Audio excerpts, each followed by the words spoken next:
Kurumzari yang video pun apa channel si makiri ahan maktada teram nusari yang video pakai pun apa ngasi kau na thamjari video si 2023 April gi tarik kuning toy hai badare thangjan namit bagi it namit tani ngasi video namjari basi tai matam da number phang da bati ngasi namit da number phangjabani hai badare ngasi matang da thamjani si kai na kanda adom na ꯑꯩꯈꯣꯏꯒꯤ ꯆꯍꯤ ꯑꯉꯥꯡ ꯍꯥꯏꯕ ꯂꯩꯇꯦ ꯑꯍꯜ ꯍꯥꯏꯕ ꯂꯩꯇꯦ ꯑꯗꯒꯤ ꯑꯗꯣꯝꯅ ꯁꯥꯇ꯭ꯔ ꯍꯥꯏꯕ ꯂꯩꯇꯦ ꯁꯥꯇ꯭ꯔꯤ ꯍꯥꯏꯕ ꯂꯩꯇꯦ ꯍꯥꯏꯔꯤꯕ ꯄꯣꯠ ꯑꯁꯤ ꯑꯗꯣꯝꯅ ꯇꯧꯕ ꯌꯥꯕ ꯊꯕꯛ ꯉꯥꯛꯇꯅꯤ ꯃꯔꯝꯗꯤ ꯑꯩꯈꯣꯏꯅ ꯄꯩꯁꯥ ꯀꯃꯥꯏꯅ ꯇꯥꯟꯒꯗꯒꯦ ꯑꯃꯗꯤ ꯄꯩꯁꯥ ꯀꯃꯥꯏꯅ ꯂꯥꯛꯍꯟꯒꯗꯒꯦ ꯍꯥꯏꯕꯒꯤ ꯂꯝꯕꯤꯗꯨꯅꯤ ꯑꯗꯨꯒ ꯃꯁꯤ ꯀꯥꯟꯅꯕ ꯀꯥꯟꯅꯗꯕ ꯑꯗꯨꯒ ꯃꯁꯤ ꯑꯩꯈꯣꯏꯅ ꯀꯔꯝꯕ ꯃꯑꯣꯡꯗ ꯇꯧꯒꯗꯒꯦ ꯍꯥꯏꯕꯗꯨꯁꯨ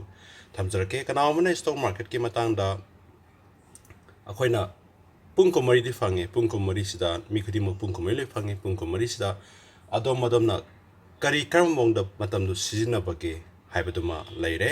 ꯑꯗꯨꯒ ꯑꯗꯣꯝꯅ ꯐꯪꯉꯤꯕ ꯄꯨꯡ ꯑꯩꯈꯣꯏꯗ ꯐꯪꯉꯤꯕ ꯄꯨꯡ ꯍꯥꯏꯕ ꯇꯥꯔꯦ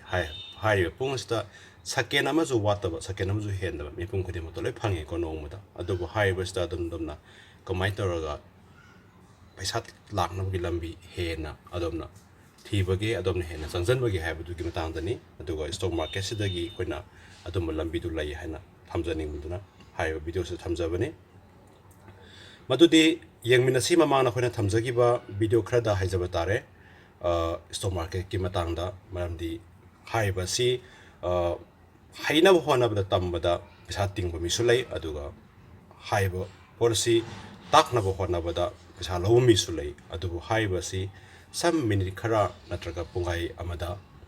ꯍꯥꯏꯔꯤꯕ ꯄꯣꯠ ꯑꯁꯤ ꯂꯣꯏꯅ ꯍꯩꯕ ꯌꯥꯕ ꯄꯣꯠ ꯉꯥꯛꯇꯅꯤ ꯀꯩꯁꯨ ꯌꯥꯝꯅ ꯂꯨꯕ ꯄꯣꯠ ꯅꯠꯇꯦ ꯃꯔꯝ ꯑꯗꯨꯅꯅꯦ ꯑꯩꯈꯣꯏꯅ ꯂꯥꯏꯔꯨ ꯍꯥꯏꯅ ꯑꯩꯈꯣꯏꯅ ꯄ꯭ꯔꯣꯒ꯭ꯔꯥꯝꯁꯤ ꯊꯝꯖꯔꯤꯁꯤ ꯑꯗꯨꯒ ꯍꯥꯏꯔꯤꯕꯁꯤ ꯌꯥꯝꯅ ꯃꯨꯟꯅ ꯈꯟꯖꯜꯂꯒꯗꯤ ꯂꯨꯁꯟꯕ ꯃꯥꯟꯕ ꯑꯗꯨꯒ ꯆꯪꯖꯜꯂꯨꯔꯀꯥꯟꯗꯗꯤ ꯌꯥꯝꯅ ꯂꯥꯏꯕ ꯄꯣꯠꯁꯛ ꯑꯃꯈꯛ ꯑꯣꯏ ꯃꯗꯨꯒꯤ ꯃꯇꯥꯡꯗ ꯑꯩꯈꯣꯏꯅ ꯊꯝꯖꯔꯛꯀꯦ ꯃꯗꯨꯗꯤ ꯀꯩꯅꯣ ꯍꯥꯏꯀꯥꯟꯗ ꯃꯃꯥꯡꯗ ꯑꯩꯈꯣꯏꯅ ꯊꯝꯖꯈꯤꯕꯗ ꯁꯤꯗꯩꯗ ꯌꯦꯡꯁꯤ ꯑꯩꯈꯣꯏꯒꯤ ꯑꯩꯅ ꯍꯧꯖꯤꯛ ꯍꯥꯡꯖꯔꯤꯕ ꯀꯩꯅꯣꯁꯤ ꯑꯩꯈꯣꯏꯒꯤ ꯄꯦꯇꯦꯝ ꯃꯅꯤ ꯍꯥꯏꯗꯅ ꯑꯩꯈꯣꯏ ꯂꯩ ꯑꯗꯣꯝꯅꯁꯨ ꯁꯤꯖꯤꯟꯅꯕꯤꯔꯝꯒꯅꯤ ꯑꯦꯞ ꯑꯗꯨꯒꯤ ꯈꯨꯠꯊꯥꯡꯗ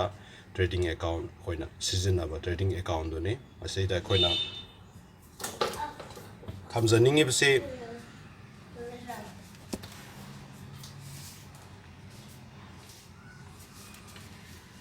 ꯁꯤꯗ ꯌꯦꯡꯁꯦ ꯑꯩꯈꯣꯏꯅ -726 ꯍꯥꯏꯁꯦ ꯑꯩꯈꯣꯏꯅ ꯁꯤ ꯑꯣꯚꯔꯑꯣꯜ ꯑꯩꯈꯣꯏ ꯂꯣꯁ ꯑꯣꯏꯕꯒꯤ ꯃꯥꯡꯕꯒꯤ ꯎꯠꯂꯛꯀꯦ ꯑꯗꯨꯒ ꯁꯤꯗꯩꯗ ꯑꯩꯅ ꯊꯥꯗꯕ ꯏꯟꯚꯦꯁ ꯇꯧꯕꯁꯤ ꯌꯥꯝꯕ ꯅꯠꯇꯦ ꯇ꯭ꯔꯤꯗꯦꯟ ꯍꯥꯏꯔꯒ ꯀꯝꯄꯅꯤ ꯂꯩ ꯂꯨꯄꯥ 93 ꯍꯧꯖꯤꯛ ꯃꯥꯡꯉꯤ ꯖꯤ ꯏꯟꯇꯔꯇꯦꯟꯃꯦꯟ ꯂꯨꯄꯥ 94 ꯃꯥꯡꯉꯤ ꯑꯗꯨꯒ ꯕꯤꯁꯦꯁ ꯏꯟꯐꯣꯇꯦꯅꯤꯛ ꯍꯥꯏꯕ ꯀꯝꯄꯅꯤꯁꯤꯗ ꯑꯩ ꯍꯧꯖꯤꯛ ꯂꯨꯄꯥ 530 ꯃꯥꯡꯉꯤ 530 ꯃꯥꯡꯉꯤ ꯑꯗꯨ ꯍꯥꯏꯔꯤꯕꯁꯤ ꯑꯩꯅ ꯀ꯭ꯋꯥꯟꯇꯤꯇꯤ ꯀꯌꯥ ꯂꯩꯕꯅꯣ ꯍꯥꯏꯀꯥꯟꯗ 10,000 ꯀ꯭ꯋꯥꯟꯇꯤꯇꯤꯁꯤ ꯂꯩꯕꯅꯤ 10,000 ꯀ꯭ꯋꯥꯟꯇꯤꯇꯤ ꯂꯩꯕꯅꯤ ꯑꯗꯨ ꯍꯥꯏꯔꯤꯕꯁꯤ ꯑꯩꯈꯣꯏꯅ ꯀꯔꯤ ꯃꯔꯝꯒꯤ ꯁꯤꯗꯩꯗ ꯊꯥꯗꯔꯤꯕꯅꯣ ꯍꯥꯏꯀꯥꯟꯗ ꯃꯁꯤ ꯄꯦꯅꯤ ꯁ꯭ꯇꯣꯛ ꯑꯣꯏꯕꯒꯤ ꯑꯩꯈꯣꯏꯅ ꯍꯥꯏꯔꯤꯕꯁꯤꯗ ꯑꯩꯈꯣꯏꯅ ꯄꯩꯁꯥꯁꯤ ꯌꯥꯝꯅ ꯄꯥꯏꯔꯒ ꯇꯧꯕ ꯅꯠꯇꯕꯅꯤꯅ ꯂꯩꯇꯅ ꯇꯧꯕꯅꯤꯅ ꯍꯥꯏꯖꯕ ꯇꯥꯔꯦ ꯑꯗꯨꯅ ꯍꯥꯏꯔꯤꯕꯁꯤ ꯑꯩꯈꯣꯏꯅ ꯌꯥꯝꯅ ꯑꯄꯤꯛꯄ ꯄꯦꯅꯤ ꯁ꯭ꯇꯣꯛ ꯈꯜꯂꯒ ꯂꯩꯕꯅꯤ ꯃꯁꯤꯅ ꯀꯔꯤ ꯃꯔꯝꯒꯤ ꯈꯨꯗꯣꯡꯆꯥꯕ ꯐꯪꯉꯤ ꯍꯥꯏ ꯀꯥꯟꯗ ꯑꯗꯣꯝꯅ ꯂꯨꯄꯥ ꯂꯥꯛ ꯊꯥꯗꯔꯒ ꯏꯟꯚꯦꯁ ꯇꯧ ꯍꯥꯏꯕ ꯅꯠꯇꯦ ꯑꯗꯣꯝꯅ ꯊꯥꯗ ꯅꯣꯡꯃꯗ ꯅꯠꯇ꯭ꯔꯒꯅ ꯊꯥ ꯑꯃ ꯑꯅꯤꯗ ꯂꯨꯄꯥ 200 100 ꯅꯠꯇ꯭ꯔꯒ 100 ꯑꯩꯈꯣꯏꯅ ꯑꯉꯝꯕ ꯁꯨꯝ ꯏꯟꯚꯦꯁ ꯇꯧꯁꯟꯈꯤꯕꯗꯣ ꯃꯗꯨꯗꯨꯅ ꯉꯁꯥꯏꯒꯤ ꯑꯩꯈꯣꯏꯒꯤ ꯁꯤꯗꯩꯗ ꯎꯔꯦꯒ ꯃꯌꯥꯝꯅ ꯁꯤꯒꯤ ꯁ꯭ꯇꯣꯛꯁꯦ 10,900 ꯌꯧꯔꯛꯏꯁꯦ ꯃꯁꯤ ꯑꯩꯈꯣꯏꯅ ꯁꯤ ꯌꯧꯕ ꯉꯝꯃꯛꯏꯅꯦꯕ ꯑꯗ ꯑꯩꯈꯣꯏꯅ ꯁ꯭ꯇꯣꯛ ꯃꯁꯤꯡ ꯌꯥꯝꯕꯒꯤ ꯋꯥꯈꯜꯂꯣꯟꯗ ꯂꯥꯛꯏꯁꯤꯅ ꯀꯔꯤ ꯃꯔꯝꯒꯤꯅꯣ ꯍꯥꯏꯀꯥꯟꯗ ꯍꯥꯏꯔꯤꯕ ꯁ꯭ꯇꯣꯛꯁꯤꯅ ꯂꯥꯛ ꯑꯃ ꯁꯨꯔꯛ ꯃꯇꯝꯗ ꯍꯥꯏꯔꯤꯕ ꯀꯩꯅꯣꯁꯤ ꯑꯩꯈꯣꯏꯒꯤ ꯍꯧꯖꯤꯛꯀꯤ ꯁ꯭ꯇꯣꯛꯁꯤ ꯂꯨꯄꯥ ꯀꯌꯥ ꯀꯥꯔꯝꯃꯒꯦ ꯍꯥꯏ ꯀꯥꯟꯗ ꯃꯃꯥꯡꯗ ꯑꯩꯈꯣꯏꯅ ꯀꯩꯅꯣꯕꯨ ꯀꯥꯔꯝꯃꯦꯕ ꯁꯤꯗ ꯌꯦꯡꯕꯤꯌꯨꯀꯣ ꯃꯃꯥꯡꯗ ꯂꯨꯄꯥ ꯑꯃꯒ ꯄꯩꯁꯥ 10 ꯐꯥꯎꯕ ꯀꯥꯔꯝꯃꯦꯕ ꯃꯁꯤꯒꯤ ꯁ꯭ꯇꯣꯛꯁꯦ ꯎꯕꯤꯔꯦꯀꯣ ꯁꯤꯗꯩꯗ ꯂꯨꯄꯥ ꯑꯃ ꯄꯩꯁꯥ 10 ꯑꯗꯨ ꯑꯣꯏꯇꯥꯔꯗꯤ ꯑꯩꯈꯣꯏꯅ ꯂꯨꯄꯥ ꯁꯤꯌꯥꯔ ꯂꯥꯛ ꯑꯃ ꯂꯩꯍꯧ ꯇꯥꯔꯒꯗꯤ ꯉꯁꯥꯏ ꯂꯨꯄꯥ ꯄꯩꯁꯥ 30 ꯄꯥꯔꯒ ꯂꯩꯍꯧꯔꯦꯅ ꯈꯜꯂꯣ ꯑꯗꯨ ꯑꯣꯏꯇꯥꯔꯁꯨ ꯂꯨꯄꯥ ꯑꯩꯈꯣꯏꯅ ꯊꯥꯗꯗꯣꯏꯁꯤ ꯂꯨꯄꯥ 30,000 ꯈꯛꯇꯅꯦꯕ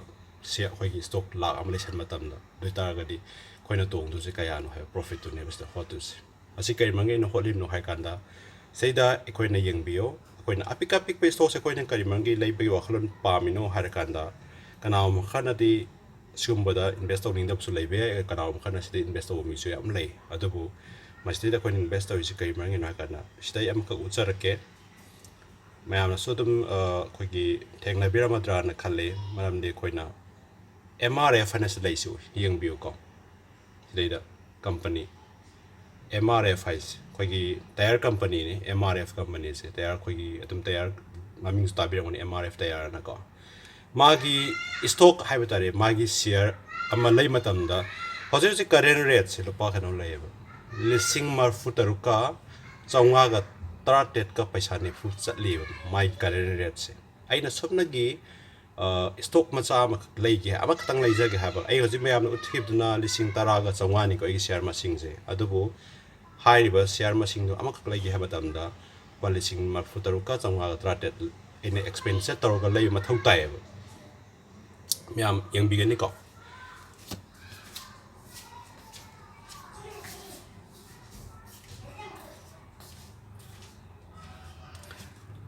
ꯁꯤꯗ ꯂꯩꯔꯦ ꯑꯗꯨꯅ ꯂꯤꯁꯤꯡ ꯃꯔꯐꯨ ꯇꯔꯨꯛꯀ ꯆꯥꯝꯃꯉꯥꯒ ꯇꯔꯥꯇꯔꯦꯠꯀ ꯄꯩꯁꯥ ꯅꯤꯐꯨꯁꯤ ꯑꯩꯅ ꯆꯥꯝꯃ ꯂꯩꯒꯦ ꯇꯥꯔꯗꯤ ꯀꯔꯣꯔ ꯍꯦꯟꯅ ꯑꯦꯛꯁꯄꯦꯟꯗꯤꯆꯔ ꯇꯧꯔꯒ ꯂꯩꯕ ꯃꯊꯧ ꯇꯥꯏꯌꯦꯕ ꯑꯗꯨꯕꯨ ꯉꯁꯥꯏ ꯑꯩꯅ ꯊꯝꯖꯈꯤꯕ ꯕꯤꯁꯦꯁ ꯏꯝꯄꯣꯔꯇꯦꯟꯅꯤꯛ ꯍꯥꯏꯔꯤꯕ ꯁꯤꯗꯩ ꯎꯕꯤꯔꯦ ꯑꯩꯅ ꯁꯤꯗ ꯂꯩꯕꯒꯤ ꯂꯤꯁꯤꯡ ꯇꯔꯥꯒ ꯆꯥꯝꯃꯉꯥ ꯂꯩꯔꯦ ꯑꯗꯨꯒ ꯑꯩꯅ ꯄꯩꯁꯥ ꯌꯥꯡꯈꯩꯗ ꯄꯩꯁꯥ ꯅꯤꯐꯨꯗ ꯄꯩꯁꯥ ꯍꯨꯝꯐꯨꯗ ꯑꯉꯝ ꯉꯝꯕ ꯃꯥꯒꯤ ꯔꯦꯠꯁꯤ ꯑꯞ ꯗꯥꯎꯟ ꯇꯧꯕ ꯃꯇꯨꯡ ꯏꯟꯅ ꯂꯩꯍꯧꯕꯅꯤ ꯍꯧꯖꯤꯛꯇꯤ ꯉꯁꯤꯗꯤ ꯃꯥꯔꯀꯦꯠꯇꯤ ꯀ꯭ꯂꯣꯁꯅꯤ ꯃꯔꯝꯗꯤ ꯁꯇꯔꯗꯦ ꯄ꯭ꯂꯁ ꯑꯗꯨꯒ ꯏꯠꯁꯨ ꯅꯨꯃꯤꯠꯁꯨ ꯑꯣꯏꯔꯦ ꯁꯤꯗꯩꯗ ꯑꯩꯈꯣꯏꯅ ꯁ꯭ꯇꯣꯛꯁꯤ ꯁꯨꯃꯥꯏꯅ ꯑꯩꯈꯣꯏꯅ ꯄꯩꯁꯥ ꯅꯤꯐꯨꯃꯉꯥ ꯂꯩꯕꯁꯤꯗ ꯁꯤꯅꯤ ꯁꯤꯗ ꯃꯌꯥꯝꯅ ꯊꯝꯖꯅꯤꯡꯉꯤꯁꯤ ꯑꯩꯅ ꯁꯤꯗ ꯊꯝꯖꯔꯛꯀꯦ ꯁꯤꯗꯩꯗ ꯁꯦꯜ ꯍꯥꯏꯕ ꯑꯃꯒ ꯕꯥꯏ ꯍꯥꯏꯕ ꯑꯃꯒ ꯂꯩ ꯑꯗꯨ ꯉꯁꯥꯏ ꯃꯃꯥꯡꯗ ꯊꯝꯖꯈꯤꯕ ꯑꯩꯅ ꯂꯤꯁꯤꯡ ꯇꯔꯥꯒ ꯆꯥꯝꯃꯉꯥ ꯑꯩꯅ ꯁꯤꯗ ꯂꯩꯍꯧꯔꯤꯕꯁꯤ ꯑꯩꯈꯣꯏꯅ ꯍꯣꯞ ꯑꯃꯒꯤ ꯃꯇꯨꯡ ꯏꯟꯅ ꯂꯩꯕꯅꯤ ꯍꯥꯏꯕꯗꯤ ꯋꯥꯈꯜꯂꯣꯟ ꯑꯃ ꯑꯁꯥ ꯑꯃꯒꯤ ꯃꯇꯨꯡ ꯏꯟꯅ ꯍꯥꯏꯕ ꯇꯥꯔꯦ ꯍꯥꯏꯔꯤꯕ ꯁ꯭ꯇꯣꯛꯁꯤ ꯂꯨꯄꯥ 5 ꯌꯧꯔꯛꯄ 10 ꯌꯧꯔꯛꯄ ꯃꯇꯝꯗꯁꯨ ꯑꯩꯅ ꯂꯥꯛ ꯑꯃ ꯂꯩꯁꯟ ꯇꯥꯔꯒꯗꯤ ꯂꯥꯛ 5 ꯅꯠꯇ꯭ꯔꯒ ꯂꯥꯛ 10 ꯅꯠꯇ꯭ꯔꯒꯅ ꯉꯁꯥꯏ ꯑꯩꯅ ꯍꯥꯏꯔꯤꯕ ꯄꯣꯠꯇꯨ MRF ꯀꯨꯝꯅ ꯋꯥꯡꯉꯛꯄ ꯃꯇꯝꯗꯗꯤ ꯍꯥꯏꯔꯤꯕꯁꯤ ꯂꯥꯛ ꯑꯃ ꯂꯩꯍꯧ ꯇꯥꯔꯒꯗꯤ ꯏꯟ ꯇꯥꯔꯝ ꯑꯣꯐ ꯂꯥꯛꯇ ꯀꯔꯣꯔꯗ ꯍꯥꯏꯔꯤꯕ ꯏꯟꯀꯝ ꯑꯗꯨ ꯂꯥꯛꯄ ꯉꯝꯅꯕꯒꯤ ꯂꯝꯕꯤꯅꯦꯕ ꯄꯩꯁꯥꯒꯤ ꯂꯝꯕꯤ ꯄꯩꯁꯥꯒꯤ ꯊꯣꯡ ꯍꯥꯏꯕ ꯇꯥꯔꯦ ꯑꯗꯨꯅ ꯃꯁꯤ ꯑꯩꯈꯣꯏꯅ ꯑꯦꯅꯤ ꯁ꯭ꯇꯣꯛꯁꯤ ꯂꯩꯅꯤꯡ ꯃꯇꯝꯗ ꯑꯗꯣꯝꯅ ꯇꯧꯒꯗꯕꯁꯤ ꯕꯥꯏ ꯍꯥꯏꯅ ꯂꯩ ꯖꯒꯥꯁꯤꯗ ꯕꯥꯏꯁꯤꯗ ꯑꯩꯈꯣꯏ ꯅꯝꯕꯤꯔꯒ ꯁꯤꯗꯩꯗ ꯕꯥꯏ ꯍꯥꯏꯅ ꯂꯩ ꯖꯒꯥꯁꯤꯗ ꯌꯦꯡꯕꯤꯌꯨꯀꯣ ꯁꯤꯗꯩꯗ ꯂꯩꯁꯦ ꯑꯩꯈꯣꯏꯅ ꯀ꯭ꯋꯥꯟꯇꯤꯇꯤ ꯃꯁꯤꯡꯁꯦ ꯑꯩꯈꯣꯏꯅ ꯍꯥꯞꯄꯤꯔꯅꯤ ꯀ꯭ꯋꯥꯟꯇꯤꯇꯤ ꯀꯌꯥ ꯍꯥꯞꯁꯤꯒꯦ ꯋꯥꯔꯤꯅꯤ ꯈꯨꯗꯝ ꯑꯣꯏꯅ ꯍꯥꯏꯖꯔꯕꯗ ꯉꯥꯛꯄꯤꯒꯅꯤ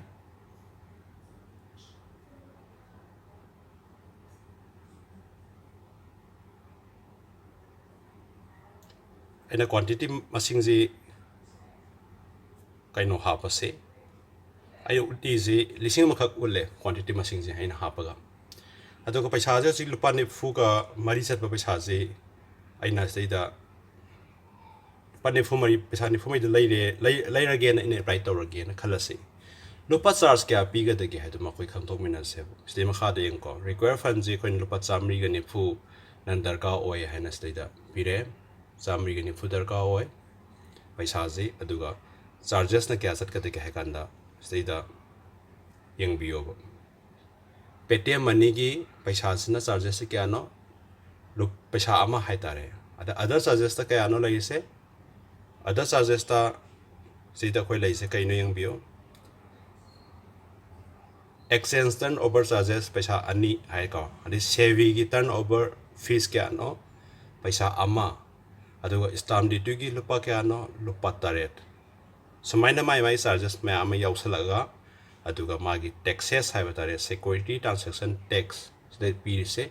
लुपा पैसा निफुमरी पुना लुपा निफुंगा उलिजे मखादा कैनो जीएसटी की पैसा अमा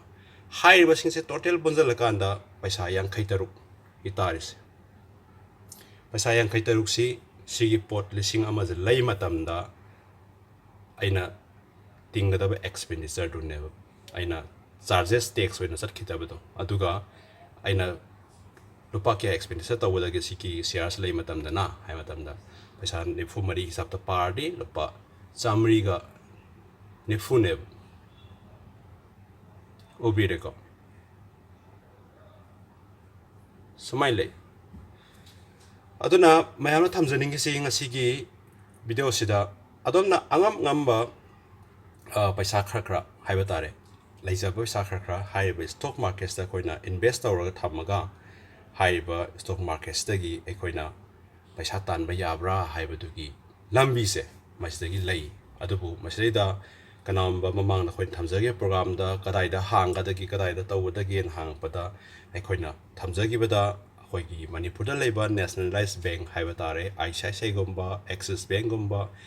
HDFC ꯕꯦꯡꯛꯒꯨꯝꯕꯗ ꯆꯠꯄꯤꯔꯒ ꯑꯗꯣꯝꯅ ꯁ꯭ꯇꯣꯛ ꯃꯥꯔꯀꯦꯠꯀꯤ ꯑꯦꯀꯥꯎꯟ ꯑꯃ ꯍꯥꯡꯖꯒꯦ ꯑꯗꯨ ꯄꯥꯏꯕ ꯃꯤ ꯂꯩꯕ꯭ꯔꯥ ꯁ꯭ꯇꯥꯐ ꯂꯩꯕ꯭ꯔꯥ ꯍꯪꯕꯤꯔꯒ ꯍꯥꯏꯔꯤꯕ ꯑꯦꯀꯥꯎꯟ ꯑꯗꯨ ꯍꯥꯡꯅꯕ ꯍꯣꯠꯅꯕꯤꯌꯨ ꯍꯥꯏꯅ ꯊꯝꯖꯈꯤꯕꯅꯤ ꯑꯗꯨꯒ ꯑꯃꯅ ꯃꯈꯣꯏ ꯍꯥꯏꯔꯤꯕ ꯅꯦꯁꯅꯦꯂꯥꯏꯁ ꯑꯣꯏꯕ ꯕꯦꯡꯛꯁꯤꯡꯗ ꯍꯥꯡꯗ꯭ꯔꯒꯁꯨ ꯍꯥꯏꯔꯤꯕ ꯄꯦꯇꯤꯑꯦꯝ ꯃꯅꯤꯒꯨꯝꯕ ꯑꯗꯒꯤ ꯑꯇꯩ IIFLꯒꯨꯝꯕ ꯑꯗꯒꯤ ꯑꯦꯟꯖꯦꯜ ꯕ꯭ꯔꯣꯀꯤꯡꯒꯨꯝꯕ ꯃꯈꯜ ꯀꯝꯄꯅꯤ ꯃꯌꯥꯝ ꯂꯩ ꯃꯈꯣꯏꯁꯤꯡꯗꯁꯨ ꯀꯟꯇꯦꯛ ꯇꯧꯕꯤꯔꯒ ꯑꯩꯈꯣꯏ ꯁ꯭ꯇꯣꯛ ꯃꯥꯔꯀꯦꯠꯁꯤ ꯍꯥꯡꯕ ꯃꯊꯧ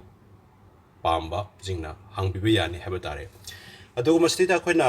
ꯂꯨꯄꯥ ꯀꯌꯥ ꯑꯩꯈꯣꯏꯅ ꯃꯁꯤꯗ ꯐꯤ ꯄꯤꯒꯗꯒꯦ ꯃꯈꯣꯏꯗ ꯑꯦꯀꯥꯎꯟꯁꯦ ꯍꯥꯡꯕꯒꯤ ꯃꯁꯤ ꯌꯥꯝ ꯈꯪꯕ ꯃꯊꯧ ꯑꯣꯏ ꯃꯔꯝꯗꯤ ꯀꯩꯅꯣ ꯈꯟꯅ ꯃꯁꯤ ꯈꯪꯉꯀꯥꯟꯗꯅꯤ ꯑꯗꯣꯝꯅ ꯍꯦꯟꯅ ꯅꯨꯡꯉꯥꯏꯗꯣꯏꯁꯤ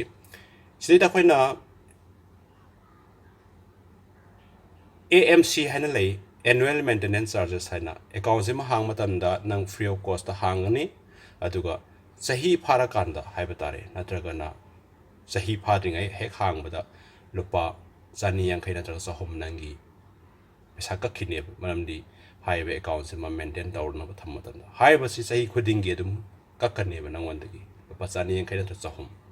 150 ꯅꯠꯇ꯭ꯔꯒ 300ꯁꯦ ꯑꯩꯈꯣꯏ ꯑꯃꯔꯣꯝꯗ ꯌꯦꯡꯂꯨꯔꯒꯗꯤ ꯄꯩꯁꯥꯁꯤ ꯀꯔꯤꯁꯨ ꯂꯩꯕ ꯄꯩꯁꯥ ꯅꯠꯇꯦ ꯍꯥꯏꯕ ꯇꯥꯔꯦ ꯑꯗꯨꯒꯤ ꯄꯩꯁꯥꯗꯣ ꯑꯩꯈꯣꯏꯅ ꯄꯤꯔꯒ ꯄꯤꯊꯣꯛꯑ ꯃꯇꯨꯡꯗ ꯅꯪꯒꯤ ꯑꯦꯀꯥꯎꯟꯗ ꯑꯗꯨꯝ ꯀꯛꯈꯤꯅꯤ ꯍꯥꯏꯕ ꯇꯥꯔꯦ ꯅꯪꯒꯤ ꯁꯤꯒꯤ ꯗꯤꯃꯦꯠ ꯑꯦꯀꯥꯎꯟꯁꯤꯗꯒꯤ ꯑꯗꯨꯒ ꯅꯪꯒꯤ ꯑꯦꯀꯥꯎꯟꯁꯤꯗ ꯃꯦꯟꯇꯦꯟ ꯇꯧꯔ ꯂꯩꯗꯣꯏꯅꯤ ꯑꯗꯨꯒ ꯍꯥꯏꯔꯤꯕ ꯃꯔꯛꯁꯤ ꯃꯅꯨꯡꯗ ꯑꯩꯈꯣꯏꯅ ꯁ꯭ꯇꯣꯛ ꯋꯥꯡꯈꯠꯄ ꯀꯥꯈꯠꯄ ꯀꯨꯝꯗꯕ ꯅꯪꯅ ꯌꯣꯟꯅꯤꯡꯉꯦ ꯅꯠꯇ꯭ꯔꯒ ꯄ꯭ꯔꯣꯐꯤꯠ ꯇꯥꯅꯤꯡꯉꯦ ꯅꯠꯇ꯭ꯔꯒꯅ ꯑꯩ ꯁ꯭ꯇꯣꯛꯁꯤ ꯁꯥꯟꯅꯔꯔꯣꯏꯒꯦ ꯇꯣꯛꯑꯒꯦ ꯍꯥꯏꯔꯁꯨ ꯍꯥꯏꯕꯁꯤ ꯑꯩꯈꯣꯏꯅ ꯑꯦꯀꯥꯎꯟꯁꯤ ꯇꯣꯛꯆꯔꯒꯦ ꯍꯥꯏꯔꯁꯨ ꯑꯩꯈꯣꯏꯅ ꯑꯦꯄ꯭ꯂꯥꯏ ꯇꯧꯕ ꯌꯥꯏꯕ ꯑꯗꯨꯅ ꯍꯥꯏꯔꯤꯕꯁꯤ ꯑꯗꯨꯅ ꯄꯩꯁꯥ